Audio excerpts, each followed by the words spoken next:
Good evening, everyone. I'm Suzanne Shirley. I'm an Emerald Ambassador with Plexus, and we are on tonight to do the secret code of success. And we are on, finally, chapter 10. We have reached the top of the pyramid. Thank you, Rhonda. Love you. Thank you so much. We're at the top of the pyramid, and it's find your because. So all of these steps that are leading us to the top of the pyramid, in which are the reasons that most people do not succeed in business. The reasons that most people do not succeed in business. We went over them last week. I feel like I just need to review again. Call me crazy. I'm that teacher that just feels like I need to review.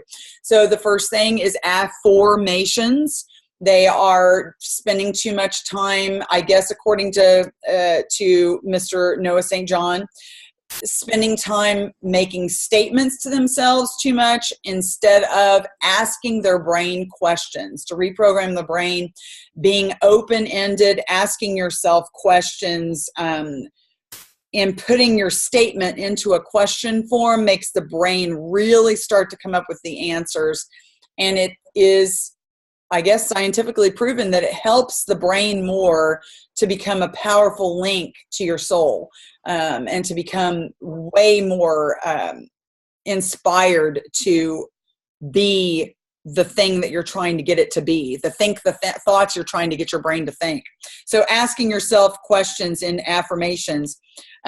Loving mirrors and safe havens is the second tier, meaning you've got to have support system in your life. You have to have a positive view of yourself. You have to have self-esteem, and then you also have to have others in your life that view you in a positive way, that you can come to them.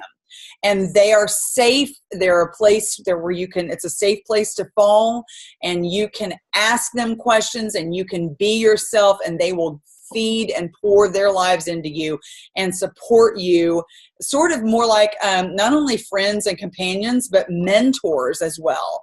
I think that safe havens and loving mirrors is having a mentor that sees the best in you when you don't, who believes in you when you don't. Quite frankly. So there's so much in that chapter that you need to go back to and go over again, and to really look into, because if you don't have yourself set up for success with relationships, then it's going to be next to impossible for you to succeed. So I want you to really get this. And I think that in chapter 10, it's so important to say this, because when we get to the end of chapter 10, and there's a little section that goes on after that where he kind of wraps it up, but I'm not going to get into that tonight. One of the things he does say, I'm going to go ahead and mute everybody, is that you need to go back and read this book like 5 to 10 more times. And why does he say that? Simply because these are the true reasons that people don't succeed in business. And if all you've done is go over them once and you've sort of looked at them, it's not enough. You need to really internalize this information. So perhaps get the book on audio. I'm going to highly suggest that you do that. Get the book on audio and really spend time internalizing these concepts. So loving mirrors and safe havens. The third part from the bottom on the pyramid is systems of support. And he mentions that literally your physical office, your workspace, your life, your habits, not just the people in your life, but every single part of your life systematically needs to be set up for your success. And that it could literally, all those things that are not systematically running in your favor could be running against you and therefore impeding your success. You need to set up really great systems of support. Meaning, sorry about my dog. He's looking at little varmints, wanting me to let him out so he can go chase them. I'm not going to do it. So again, people, system, your family, your friends, your office space, your travel, anything that you're doing should be a system that supports you. Like driving to and from or commuting to work and back, you know, you can use that as a system of your support to be feeding into your personal growth and development. You could be using it to make phone calls. You know, that could be a habit that could increase your percentage of success. You know, systems of support, your organization, having a calendar, being really organized with the different things that you're doing. Those things are so important. So, for example, a system that helps you with your recruiting and keeping track of your Franks list, a calendar, either online, a spreadsheet, a written calendar, whatever the case may be. All of those things are systematic. And I remember as a teacher, I had many systems. And as a Plexus ambassador, making notebooks like this, you know, I've got so many of these types of notebooks where I have my grocery list, then I have my budget, then I have a list of names I'm going to reach out to, then I've got another grocery list, then I've got a to-do list, and it's just one page after the other of a bunch of mess. And that is not a system. And until I have gotten a system together, it was chaotic. And I made it to Emerald without a system. So now using Teamsy is so amazing. That is a true online system that has gotten me so organized. Moving on to the next thing. It's hard to read it because it's sort of grayed out. God help me. Okay, trying to find them. Goal-free zones and goal replacement surgery. Okay, so goal-free zones meaning giving yourself time to recover, taking a walk, doing some gardening, unplug. It doesn't mean watch a movie or watch TV, because that's not recharging your battery. Goal-free zones, times where you are recharging your battery. You're not taking from your mind and your emotions and your spirit. You're refueling your mind, your emotions, your physical body. Goal-free zones. Give yourself permission to not all the time be working on some sort of goals. And also goal replacement surgery, meaning that you evaluate the goals that you are striving for and you get rid of the ones that are not productive or not in the area of what you're passionate about anymore. For example, some people are still spinning their wheels trying to accomplish goals in which they're no longer passionate about, and they wonder why they're not achieving their whatever it is that they're trying to work for. Well, that's obvious. You've got to be reflective and sit down and take a look at your goals and make sure they are very much on point. I do that now every single year. I reevaluate every 2 to 3 months. I look at my goals weekly. I don't look at them daily. I'm going to be honest with you. But this is a huge improvement in my life because as a teacher, I never really needed to set any goals. I know that sounds crazy, but I did the same thing over and over and over again, week after week, day after day, year after year. I had a lesson that worked on this chapter, so I'm going to use that lesson. I had this lesson that worked on this topic, so I'm going to use that. We don't need to fix what's not broken. And I just continued to do the same thing, and I never really improved myself. I had reached a level or a plateau of improvement, and I just didn't feel the need to set any goals. So why would I set a goal, especially if I wasn't paid? Well, in network marketing, you set goals and you work towards them, and you can be paid more when you achieve them. So that's why it's so important for you to learn how to set goals. But as Noah St. John talks about, they've got to be done properly. I mean properly, meaning where you're evaluating, is this working for me? Is this not working for me? If it's not, get rid of it. Set a realistic goal that has a high standard that's going to hold you accountable, but it's got to be attainable as well, and it needs to have a deadline so that it has a sense of urgency that pushes you forward. Okay? So I could talk so much more about goals, but I'm not going to. I'm going to move on. There's so many things going through my mind right now that I could say, but I'm going to move on. The next one, this one's so huge. I think this is really about relationships. Who are you trying to protect? Who are you trying to punish? And who are you trying to please? We have to have relationships set up for success. This one is so big, and I think it's higher up on the scale in that pyramid that really is one of those things to where if you don't get this one going right, you are going to completely bomb.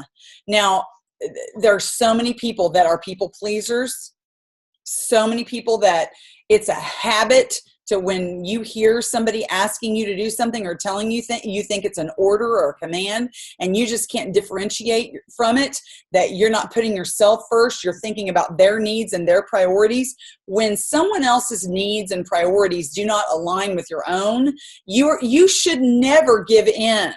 And you should have a tactful way of responding. Now, that's trying to please people all the time. What about protecting people? Or if you're protecting someone, that means you're still doing a lot of work for somebody else's approval when it's not in your best interest, and it's going to keep you from succeeding, no matter what that protection is. Let's talk about punishing people. I know I've come in contact with a lot of people in my life, and I've even been one of the people that I'm talking about here where we literally feel like we cannot control the behaviors of certain individuals in our lives.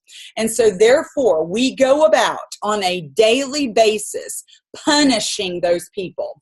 And we do it in a passive-aggressive way. We either do it in a full-on aggressive way. We do it in a passive-aggressive way. We are punishing these people because they are not meeting our expectations. And sometimes these people are real active participants in our lives daily, and they feel the pain of our punishment. And eventually, we can feel the pain of it because they won't stick around for it anymore. I mean, they will literally break relationship with us and leave us. Or maybe they're people that you're punishing and they're not even in your life anymore. They're out there doing their own thing. They're disconnected from you, but you're still not forgiving them or punishing them in a certain way in your mind, always thinking negative thoughts about them. So your mental stability and your personal relationships with other people are so important. How you speak to yourself, how you speak to others, the conversations you're having with your own self, and the conversations you're having with other people are directly correlated to your paycheck. Paycheck, paycheck, paycheck. So ask yourself, who am I punishing every day? Because they don't meet my needs. They don't meet my expectations. They're not behaving the right way. They're not doing what I think they need to be doing. So I'm going to punish them every chance that I get. Think about that. Who is it are you protecting? Who is it are you trying to please all the time? So these are, again, relational aspects that will destroy, hear me, they will destroy your success. And if you are not the kind of person that can sit down and evaluate yourself and look inside and be introspective and really say, is this going on in my life? Then you are setting yourself up for failure. You've got to self-examine.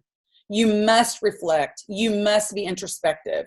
You must go ahead and admit your faults. Because when you can look at where you're at and see where you're at and at least admit it, that's the first step, they always say, to recovery. So I'm going to move on. I could say way more about that. Find your no. Your no is your personal no, that you have to say no to yourself when you are tempted to do things that don't help you in your bottom line in your business. When the things that distract you, you've got to say no to the things that come in and invade your personal business structure, your time frame, your organization, your whatever.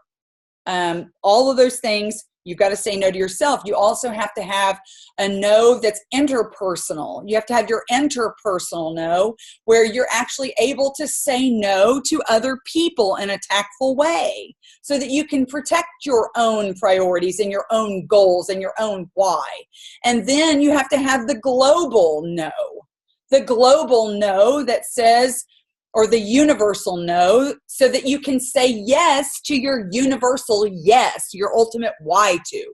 So if you have a massive passion to change lives in a particular arena or area of your life that you're working on, maybe you want to be a public speaker, maybe you want to be an author, maybe you want to do all sorts of other things that this one vehicle could lead you to being able to do, but you keep saying yes to so many things that don't support that, then you've got to have a universal no that says no to all the things that take you away from your global or universal yes. Now, I hope that doesn't sound so etherical and esoteric and out there, but it's truly, you've got to find what is your number one reason, and that's what we're going to eventually talk about tonight. What is the biggest why to that you have? And you've got to make that an ultimate priority. You really do have to put your ultimate priority number one on the list. I know that's going to be very difficult to do, especially those of you that have families and so many responsibilities. But it's so important that you figure out what is your ultimate why to. And that's what eventually, like I said, we're going to talk about your big because. But saying no to the things that hinder you, whether it's other people, whether it's yourself that impedes your success, or whether it's systems and things and outside things that come in and impede your universal yes, you've got to learn to say no to those. Okay, now, tonight is Find Your Because. So if you're on the page that I'm on, we're on page 195, and we are literally on chapter 10. So the 3%ers know exactly what it is they want to do. These are the most successful and, if you want to say, rich people. Remember, success doesn't necessarily mean wealthy. However, wealth gives you the capability of being a lot happier because you have more opportunities to do what you want to do with your life. It's not simply in having things and having wealth, but I'm saying being successful can include being wealthy and rich, like Noah St. John says. So I don't want to just blithely say that, but these 3%ers are truly happy, and they are naturals of success, okay? They are being who they are and living out their purpose in life, whether it's relaxing and working or playing. They are not apologizing for expressing who they really are, and they are living the life of their dreams. Think about that. That's pretty incredible.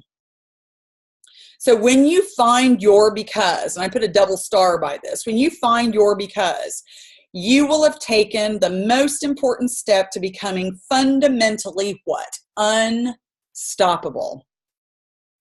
Fundamentally unstoppable. Because a person who acts on their purpose may be slowed down, absolutely, but they can never, ever be stopped. I want you to get that. Really think about that. When you have your real because, okay, you've got that down. You cannot be stopped. You can be slowed down. There are things that are going to come up and threaten you to make you want to quit, but you're never going to give in to that because you know exactly why you're doing this and what you're doing. And you're so passionate about yourself and your goals, your universal why, your ultimate why to, your because, and therefore nothing, no one, nothing can stop you. You'll work until you get it done, right? So you can be either the leader, you can be a leader, but to do that, you got to find your because. And remember, leaders people, I want to backtrack for a second. People don't follow just followers. People follow leaders. So if you want to become a leader, you're going to have to find that real because, right? So if you want to grow a big organization, if you want a big passive residual income in network marketing, you are going to have to become a leader. An entrepreneur who is a leader, who is an executive with an executive mindset, who is a full-on leader, not a manager, but one who has great influence. And leaders are the ones that ultimately become successful in network marketing. So how do you do that? You've got to define your core competencies. You've got to identify your avenues of expression and then release your spirit. Now, the release your spirit one is really fascinating. I love that one. So what are your core competencies? It means like, what are you good at? What are your strengths? What are your strengths? Have you written down what you think your strengths are? Because if you focus all on your weaknesses all the time and that's all you do, you are never going to succeed. It's a John Maxwell principle. He's the greatest leader on the planet. When you focus on your strengths, you are going to be more productive. You're going to get more done and you're going to get more accomplished. So what are your strengths? I feel strong when. Define that. People I trust have told me that my strengths are. Come on, you've heard what people have said to you that they think your strengths are. Specific actions the following leaders do or did that I admire are, and then name them. Actions that I can do to express my strengths are, okay? And that's how you're going to come up with your strengths. Then your competencies are like, what are your skills? So for example, if you're a great communicator, then that means you can pretty much persuade or convince people to do just about anything because you're a great communicator. So that means your natural strength is probably going to be in selling, recruiting, teaching, broadcasting. That's your skill. Your strength is communication, persuasion, communication. So probably your skills are going to be in selling and recruiting and teaching and broadcasting. Would it surprise you that as a freshman in college in a speech class, when it was time for me to give my speech, the teacher at the end came up to me and said, Suzanne, have you ever considered a career in broadcasting? You have the presence, you have the look, you have the voice. I mean, can you see me on the evening news? Blah, blah, blah, yada, yada, folded hands, flip the paper. I mean, I've got the voice, I've got the command, I've got the presence. Absolutely. Had no desire to do it. Zero. None. Told the guy, absolutely not. And then I went into teaching, right? Because teaching uses my skills, the great communicator. So that's what I like to persuade people. I had my students believing just about anything I told them. I really was okay with admitting that I was wrong. But there were a few times, I must admit, that when I kind of caught myself in the middle of something and didn't know what I was talking about, I just kept on talking as if I was totally confident in something. And they went on believing me. I could have just convinced them. I could have sold them Spanish. I was selling them Spanish every day when I taught them that language. It was pretty anyway. So that's my natural strength, is communication. So I could have done all those things. So what is it that you're good at?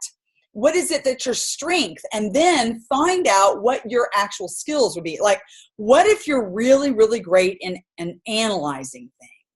You are great an analyzer. Okay, so you could be a mathematician, a great researcher and developer, money management. What about finance person, and maybe in medicine? So there are so many different strengths that you could have. You've got to discover what they are so that you can figure out what your skill set is. Some of you already know You know what your strengths are, you know where your skill set is, and then you also are able to define where you need to work as well, your weaknesses. So then you're going to develop your skills and document them. I know I'm really good at blank. People tell me they appreciate it when or like it when I do such and such. And I love doing such and such. And actions that I can do to increase my skills are, okay, and then finally define what your desires are. What are your desires? Don't wait until you know every single thing before you start moving. You can't just be a knowledge collector. You've got to start moving and learn as you grow as a person and in your business. So define your desires. If money were no object, I would do this, that, or the other. What are those things? I'm happiest when what? I'm excited when such and such. Actions that I can do to follow my dreams are, and then define those. Those are your desires. And then finally, identify your avenues of expression. How do you do that? These are the things that you really, really want to do, okay? They express who you are, ultimately.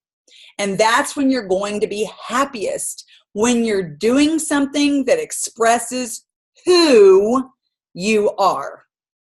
Okay, so you've got to understand who you really are. It's got a little activity where you say, who I really am, colon. Can you define that about yourself? Have you thought about who you really are? Could you write about yourself? I'm hoping that you can. So write it down. Figure out who you really are. And then review your roles. What is your role? A lot of you are mothers or fathers, brothers or sisters, spouses or friends. Those are all just personal roles. Okay, what about your professional role? Maybe you're a salesperson, a recruiter, a coach, or a mentor. Those are encompassed by your job. Now, what about the roles that you would like to do? What is it you would like to do? Let me tell you what you're going to do if you're in Plexus, and it doesn't matter what personality you have. You have to learn how to connect with people and communicate with them. You have to learn to teach them and train them. And you have to learn how to humble yourself. And you have to learn how to just truly be selfless. So relating to people, that's what we do in Plexus. But you've got to think about what role you would like to actually be involved in. What would you like to do? Those are the dreams that you're going to actually fulfill someday. So what is it that you want to actually do and be and express about yourself? If you start doing these things that happy, successful people do, then you're going to become them. You're going to become them. So the happy, successful people, no two of them have gotten there the same way, but they are all doing one thing the same. What is that one thing? Expressing who they are at a very high degree. Think about that. And letting themselves prosper because of it. And if they can do that, then you can too. Think about Sonia Dudley. She's just somebody that comes to my mind immediately. She has always wanted to inspire people. Groups, large groups, small groups, she's wanted to pour her life into them and be listened to and admired for her service to other people. I don't think she's so worried about being admired. But what I'm saying is she's always wanted to serve the masses and be that public speaker, communicator, so that she can help people to grow. And that's what she does. So she's used Plexus as a vehicle that has taken her into her calling. She makes very little money, okay, in what she does as a public speaker for John Maxwell. I'm going to assume she makes some money, but not a lot of money, okay? But she is so happy doing that. She would never be able to do that or achieve those goals and the influence that she has had she not used Plexus as a vehicle to get her there. So Plexus can be the vehicle that will take you to your ultimate why to, your ultimate because. What is it that you see yourself doing, being happy at, expressing your true self? And you really need to figure that out if you haven't. When you resolve to persist, you become fundamentally unstoppable. You've got to resolve to persist. You may not know consciously yet, but you need to find out. What is it that you really want to do? Your ultimate why to. Because if you don't, at the first red light that you come to, and there's going to be a lot of them, without a strong enough why to, you're going to give up and go home. Totally. So why will I persist and not give up? What is your ultimate why to? Did you write that down? Finally, releasing your spirit. And when we talk about releasing our spirit, we're going to be done.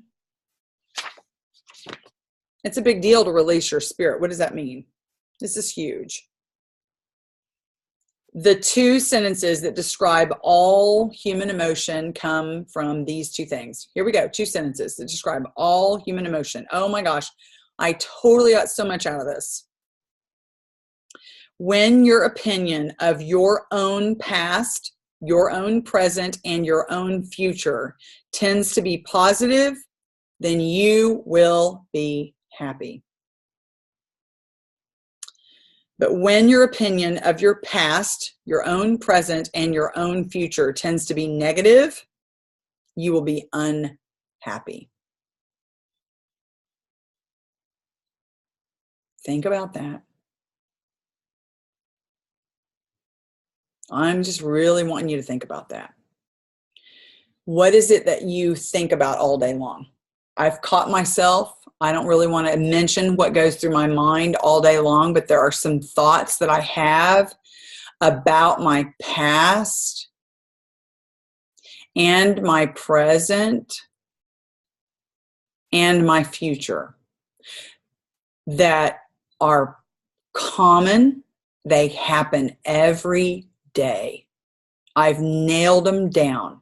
I mean, this is new. This is a new thing for me. It's just complete revelation in the last few days because I read this chapter on Sunday and I really started to think, what is going on in my head regarding my past, my present, and my future? I really asked myself those questions. I'm asking you, have you thought about those thoughts that are going through your head about your own past, your own present, and your own future?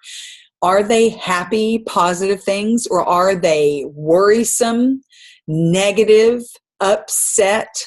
I can't fix this. This bothers me, whatever the case may be.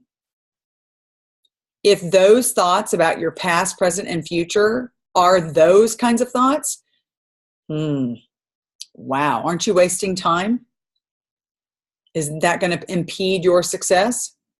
This is profound. He even says, if this is the only thing you get out of this book, then he will have done his job. He wants you to get this. You've got to get this. I remember, here's my father, a full-on quadriplegic, paralyzed from the neck down,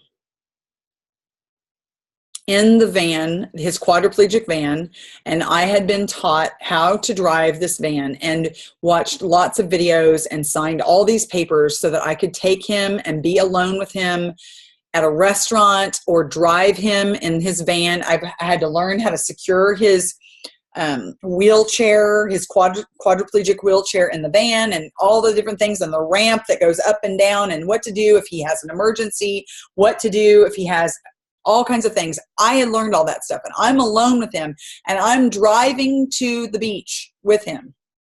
And I'm blah, blah, blah, blah, blah, and telling him all this stuff. And here he is, a quadriplegic. And he looks at me like from the side because he couldn't turn his head. And he said, I'll never forget this. I will remember it until I die. He said, Suzanne, you are living in the future. You're wasting your life away living like that. You've got to stop living in the future. My dad, a quadriplegic who couldn't move, was so wise. You know, are you worried about the future? Are you preoccupied about something negative going on right now, or something that you just can't get off your head that's going on in the present? Or are you constantly ruminating about the things that have happened in the past that you cannot control, that you can't go back and fix? You can't do anything about it, but you're going to stew over it. I mean, you are going to be completely unsuccessful. It's going to impede your business. It's going to impede how many people you talk to. It's going to impede how many people you follow up with, your quality of conversation, the quality of your happiness and your joy. It's not going to be there. It's going to be fleeting. So you've got to get this. You just got to get that. How do you release your spirit? You've got to, number one, forgive your past. Forgive it. You've got to appreciate your present and be grateful for it. And you've got to step into your best future. And he talks about forgiving your past is not necessarily letting whoever it was that hurt you or whatever situation that happened off the hook and say that it didn't really matter and these people didn't hurt you and just let it go. That's not what we're saying. He is saying that you are releasing yourself and releasing that other person, forgiving yourself, forgiving the other person. Let the dead bury the dead. And he said, literally looking at the word forgive, it means give for, give for. So you're giving for the purpose of being free. I like how he just sort of comes up with that on his own. Give for. What are we going to give for? The purpose of being free. We don't want to be caught up in the past, being upset with someone. So let the dead bury the dead.